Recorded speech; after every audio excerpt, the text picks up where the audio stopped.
reached the end of InfoComm Las Vegas. And before we fly home, Simon and I thought we'd catch up and see how the show had gone. So I think probably let's kick off and talk about the layout of the show this year, because obviously, you know, there's been a lot of building work that's gone on. That's not something the organisers can have any effect over, but I think it's impacted on the show this year. It's really messed my schedule up at this show, and it's almost felt like there are two independent things happening at the same time. There's contrast with Orlando.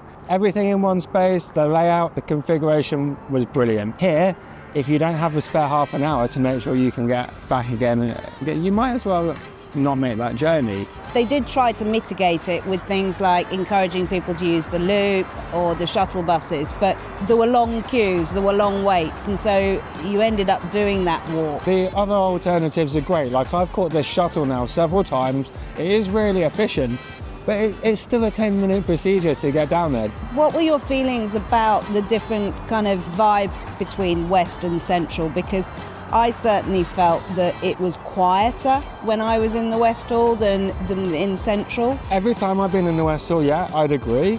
But I asked some other exhibitors and they seemed very happy with the attendance that they got through. Certainly heard no less positivity from exhibitors in the West Hall than the Central Hall. When we were on our way over here, we were having this discussion about whether or not we felt InfoComm was turning into a much more sort of US-centric type show. But interestingly, I saw a number of, Asian distributors over here and caught up, Australia.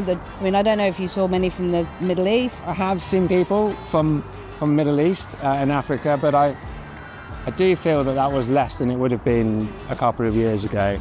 I certainly felt, and I think you'd agree because of what was coming into your inbox, it was very much new product centred. All of those conversations have gone back to like typical trade show conversations. We're not talking about supply chain issues. The challenges are out of the way, and now everybody's just keen to talk about what's coming up and what they're doing.